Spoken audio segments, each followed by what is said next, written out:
mensucikannya, maka muncul istilah tazkiyatun nafs. Dari kata-kata ini tadi, zakah. Qad aflaha man.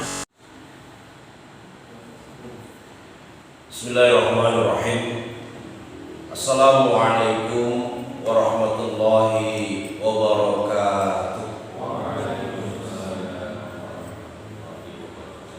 Alhamdulillah, alhamdulillahi rabbil alamin, wa bihi nasta'inu ala umuri dunya waddin.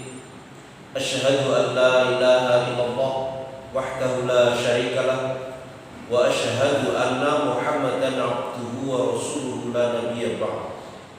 Allahumma shalli wa sallim wa barik ala sayyidil mursalin wa ala alihi wa sahbihi wa man tabi'ahu bi huda ila yaumiddin, amma ba'd.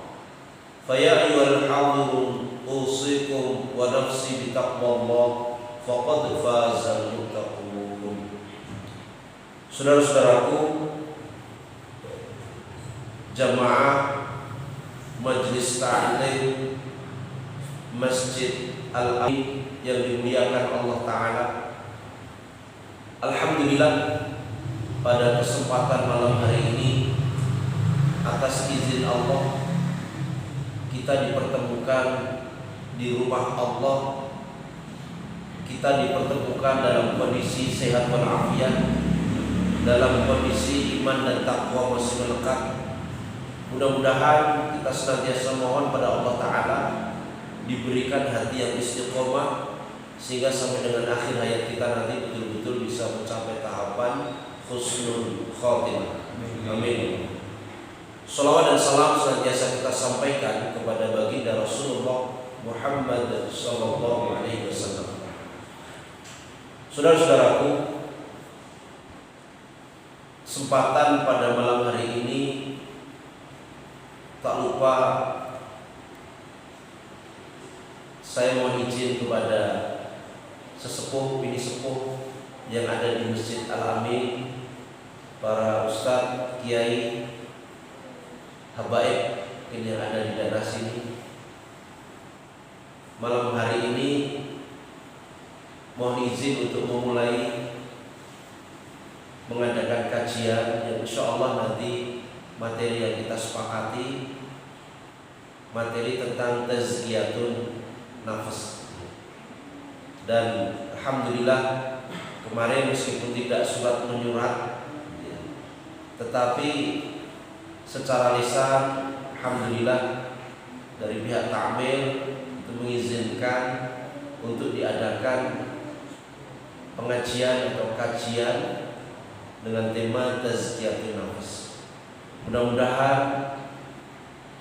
dengan niat tulus ikhlas kita semuanya, baik dari ta'mil, kemudian saudara-saudara sekalian yang ingin belajar bersama, ini betul-betul menjadikan wasilah kita semuanya diberikan berkah, diberikan rahmat Allah Ta'ala, dan kebaikannya itu bisa bermanfaat di dunia sampai dengan akhirat nanti. Amin. Selanjutnya saudara-saudara sekalian, terkait dengan materi tazkiyatun nafas, kadang-kadang kita bertanya, kok enek tazkiyatun nafas itu apa? Makanan apa sih kalau itu makanan? Hewan apa sih itu kalau itu hewan? Ada pepatah, tak kenal maka tak sayang. Maka sebaiknya kita mengenal apa sih itu, nek hewan apa, nek makanan apa, supaya nanti jelas. Nah, tazkiyatun nafas itu maknanya dalam bahasa kita adalah mensucikan jiwa. Ada ilmu yang dipelopori oleh para ulama pada waktu itu, pada masa Imam Ghazali dengan karyanya Ihya Ulumuddin. Kemudian ada ulama yang membuat karya fenomenal juga, kitab Al-Hikam, yaitu Ibnu Athaillah As-Sakandari. Ada juga kitab terkait dengan Tazkiyatun Nafas yang dikarang oleh Imam Nawawi, itu juga berkaitan dengan Tazkiyatun Nafas. Kitabnya namanya Buah Manis Istiqomah, yang terjemahannya kebetulan saya bawa Imam Nawawi. Kitab khusus Tazkiyatun Nafas ini kitabnya kecil juga, kebetulan saya bawa juga. Ini karya Dr. Ahmad Farid. Beliau menyimpulkan dari kitab-kitab ulama-ulama di bidang Tazkiyatun Nafas. Ada Ibnu Rajab Al-Hambali, ada Ibnu Qayyim Al-Jauziyah, ada Imam Ghazali, yang beliau mencoba untuk mensarikan, kemudian dikemas menjadi satu kitab yang kecil ini. Nah, ilmu Tazkiyatun Nafas ini sebenarnya berawal dari misi kenabian dari Rasulullah Shallallahu Alaihi Wasallam, sebagaimana termaktub di dalam surah Al-Jumu'ah ayat yang kedua, di mana di dalam ayat itu Allah Taala menyatakan, A'udzubillahi minasyaitonirrajim, huwallazi ba'atsa fil ummiyina rasulan minhum yatlu 'alaihim ayatihi wa yuzakkihim wa yu'allimuhumul kitaba wal hikmah wa in kanu min qablu lafi dhalalin mubin. Di dalam ayat ini Allah Ta'ala menyatakan dialah Allah huwallazi ba'atsa, telah membangkitkan, fil ummiyin, dalam kondisi ummi, rasulan, seorang rasul, yatlu 'alaihim ayatihi, di mana rasul itu bertugas untuk yatluna 'alaihim. Tala yatlu tilawatan, itu dalam bahasa kita juga diartikan membacakan. Jadi Rasulullah dibangkitkan Allah sebagai nabi, sebagai rasul itu dalam kondisi ummi. Ummi itu tidak tahu membaca kitab, tidak pernah menulis, ya. Itu kondisi, kalau orang Indonesia bilang buta huruf, gitu ya, tidak bisa baca. Nah, dalam kondisi seperti itu oleh Allah dibangkitkan menjadi nabi dan rasul, kemudian diberi wahyu. Nah, wahyu itu namanya Al-Qur'anul Karim. Wahyu itu kemudian diperintahkan Allah untuk dibacakan. Dibacakan kepada siapa? Kepada umat. Yatlu 'alaihim ayatihi, untuk membacakan ayat-ayatnya. Nah, setelah dibacakan, wa yuzakkihim, tujuannya supaya mereka betul-betul suci. Apa yang suci? Wa yuzakkihim, yang suci itu adalah jiwanya. Nah, ketika suci jiwanya, maka dia akan bersih dari unsur kemusyrikan. Dia akan betul-betul memiliki akhlakul karimah. Lah, tujuan dari Rasulullah nanti membacakan ayat-ayat Allah itu sucikan jiwa. Di situ berarti misi utama Rasulullah dulu itu membacakan wahyu, menerangkan ayat-ayat Allah supaya jiwa umat itu betul-betul bersih. Nah, setelah jiwa umat itu bersih, wa yuzakkihim wa yu'allimuhumul kitaba wal hikmah, kemudian Rasulullah juga mengajarkan kitab dan hikmah, ketetapan-ketetapan, hikmah-hikmah. Ini ada urutan. Ketika nanti membacakan ayat-ayat, kemudian hatinya bersih, baru diisi dengan ilmu, ketetapan-ketetapan dan juga hikmah. Terus dalam ayat itu dilanjutkan, wa yuzakkihim wa yu'allimuhumul kitaba wal hikmah wa in kanu min qablu lafi dhalalin mubin, meskipun sebelumnya dalam kondisi dhalalin mubin. Dhalalin mubin itu sesat yang nyata. Jadi meskipun umat itu dalam kondisi sesat yang nyata, tapi oleh Allah melalui Rasul yang dibekali dengan wahyu itu kemudian dibacakan di hadapan umat, diterangkan, maka ternyata bisa menjadi jiwa yang suci. Ketika jiwanya suci nanti diisi dengan ilmu, diisi dengan hikmah, maka nanti jiwanya itu nanti akan bercahaya. Ini ternyata misi awal, misi utama Rasulullah itu seperti itu. Maka dari situ ada kata-kata atau kalimat wa yuzakkihim, mensucikan mereka. Maka ulama-ulama kemudian memunculkan satu disiplin ilmu namanya tazkiyatun nafs. Nah, tazkiyatun nafs itu terdiri dari dua yang menjadi satu kalau dalam bahasa Indonesia. Itu tazkiyah sendiri, itu mensucikan, an-nafs itu jiwa, mensucikan jiwa. Nah, bagaimana supaya bisa suci jiwanya? Nah, ini nanti kita kenal apa sih jiwa itu, kenapa kok harus disucikan, harus dibersihkan, ada apa dengan jiwa kita.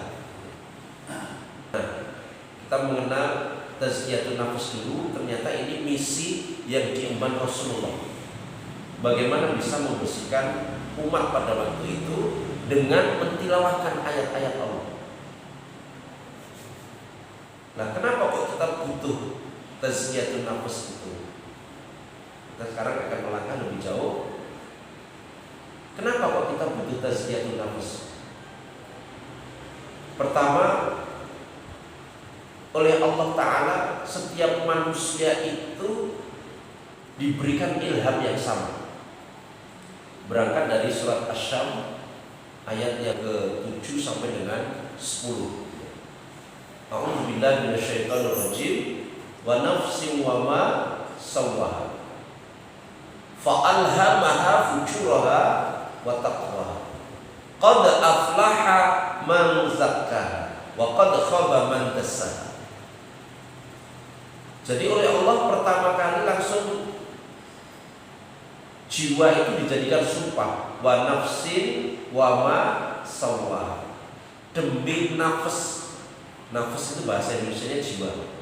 Demi jiwa, wa ma sawwaha, dan kesempurnaannya. Jadi Allah bersumpah dengan sesuatu itu, berarti sesuatu itu penting. Karena wawunya di sini kalau kita belajar bahasa Arab dulu wawunya namanya wawu qasam, wawu sumpah. Wa nafsin wa ma sawwaha, demi jiwa dan perkembangannya dan pertumbuhan jiwa itu. Kemudian Allah menyatakan fa'alhamaha fujuraha wa taqwaha, dan kami ilhamkan pada jiwa manusia itu fa'alhamaha fujuraha wa taqwaha. Ternyata di setiap manusia diilhamkan Allah yang namanya nafsu fujur dan nafsu takwa. Jiwa yang mengarah kepada fujur dan jiwa yang mengarah kepada takwa. Jadi jiwa manusia semua sama, diilhamkan Allah. Masih ada nafsu fujur, ada nafsu takwa. Nafsu fujur itu nafsu yang mengarah kepada keburukan, kejelekan. Nafsu takwa itu nafsu yang mengarah kepada kebaikan, ketakwaan. Semua manusia sama oleh Allah, diilhamkan nafsu fujur dan nafsu takwa. Nah, kenapa kok yang awal itu justru nafsu fujurnya dulu? Ternyata oleh Allah setiap manusia itu diilhamkan nafsu fujurnya dulu.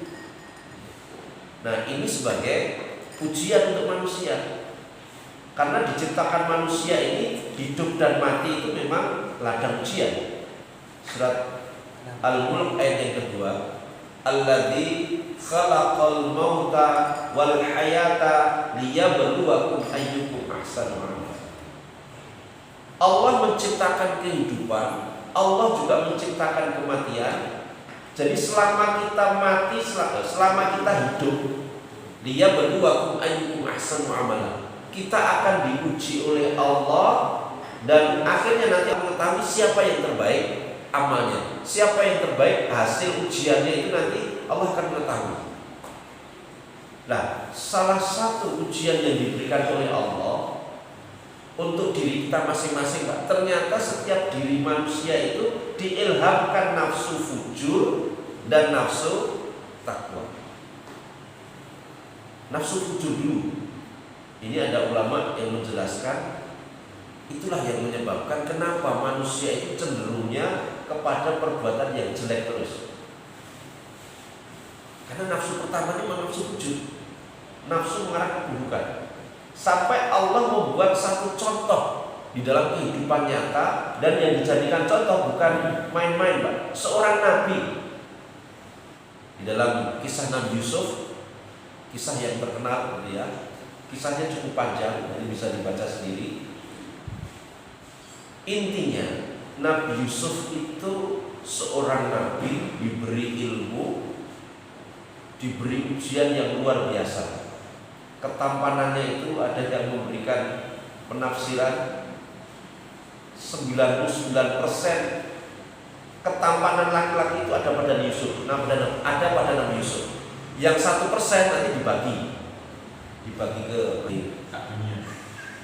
Itu hanya berarti 99% itu Nabi Yusuf. Yang 1% itu untuk laki-laki seluruh dunia. Itu kita bisa bayangkan. Nah, otomatis dengan ujian seperti itu, Pak, namanya gula itu mesti semut moro ya, gula ini. Dan seorang yang memang ya tertarik Nabi Yusuf itu, istri dari seorang pejabat di kerajaan Mesir pada waktu itu, dalam tafsirnya itu Siti siapa? Ya, Siti Zulekha dalam sejarah. Nah, kita bisa membayangkan berdua di dalam rumah, ya, berdua di dalam rumah, orang yang soko-soko ditutup kabeh, laki-laki dan perempuan sama-sama tertarik. Nah, ini ternyata Allah memberikan contoh konkret. Meskipun seorang nabi, ternyata pernyataannya la ubari'u nafsi. Ternyata aku itu tidak bisa lepas dari nafsuku. Karena meskipun dipilih Allah menjadi nabi, tapi juga masih manusia biasa. Kalau Rasulullah itu juga diperintahkan untuk mengatakan kok, surat Kahfi ayat 110 itu, qul innama ana basyarun mithlukum. Katakan aku itu juga manusia biasa seperti kamu. Bahkan Rasulullah ketika menyatakan pada sahabat, aku ya nikah, aku ya makan, aku ya tidur, sama dengan manusia. Ya sama dengan tertariknya dengan lawan jenis. Nabi Yusuf ternyata juga sama. Tapi karena nafsu takwanya juga ada, dan pada waktu itu ketika sedang tertarik-tertariknya, kemudian diingatkan Allah melalui dia ingat bapaknya. Maka kemudian lari, terus ditarik dari belakang. Sing supek kan bagian belakang. Nah, kemudian kisah selanjutnya kan di penjara dan sebagainya. Di akhir periode kemudian dia menyatakan, termaktub di dalam surat Yusuf ayat 53, la ubari'u nafsi. Ternyata aku pun juga tidak bisa lepas dari nafsuku. Innan nafsa la ammaratun bisu.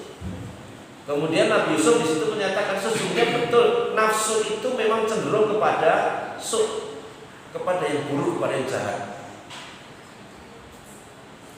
Nabi saja bisa seperti itu, apalagi kita manusia biasa. Maka betul Allah memang menyatakan wa nafsi wa masawaha fa alhamaha fujuraha wa taqwa. Betul, ilham pertama kali memang fujur. Jadi kecenderungan untuk berbuat jelek itu lebih besar daripada berbuat takwa. Ya. Maka oleh Allah dengan adanya contoh-contoh kasus seperti ini, qad aflaha man zakar. Sungguh nanti akan beruntung, akan menang orang yang senantiasa mensucikan jiwanya tadi. Berarti bagaimana supaya jiwanya tidak cenderung kepada fujur, tapi cenderung kepada takwa. Ya. Bagaimana contoh Nabi Yusuf tadi, itu ternyata masih manusia juga. Termasuk orang takwa pun juga masih manusia, meskipun setiap hari berupaya untuk takwa. Terbukti nanti bisa dilihat di dalam surat Al-Imran ayat 133 sampai dengan 135. Di situ Allah memberikan perintah untuk wasiqu ila maghfiratin min rabbikum wa jannatin 'arduha as-samawati wal ardh uiddat lil muttaqin. Kita semuanya orang-orang iman itu diperintahkan bersari'u, berlomba-lomba ila maghfiratin, untuk mendapatkan ampunan Allah dan untuk mendapatkan jannah. Jadi ampunan dan jannah itu kita harus berlomba-lomba. Berlomba-lomba untuk mohon ampunan, berlomba-lomba untuk mendapatkan surganya Allah. Di mana surga itu nanti luasnya seluas langit dan bumi, yang disediakan untuk orang-orang yang takwa. Orang takwa itu bagaimana?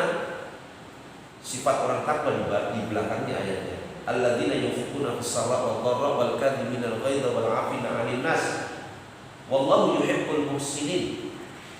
Kemudian ayat selanjutnya di situ ternyata orang takwa adalah orang yang wa idza fa'alu fahishatan aw dzalamu anfusahum dzakarullaha fastaghfiru lidzunubihim. Orang takwa ternyata juga bisa berbuat fahisyah. Wa idza fa'alu fahishatan aw dzalamu anfusahum, ternyata meskipun dia berupaya bertakwa, suatu ketika bisa jatuh ke dalam fahisyah, kekejian misalnya. Aw dzalamu anfusahum, atau menzalimi dirinya.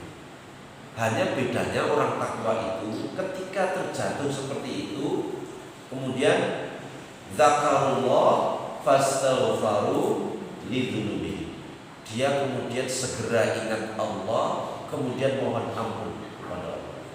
Wa may yaghfiru dzunuba illallah, dan siapa yang bisa memberikan ampunan kecuali Allah? Kalau tidak Allah, maka di situ sangat mungkin kita semua ini itu jatuh ke dalam nafsu fujur itu tadi.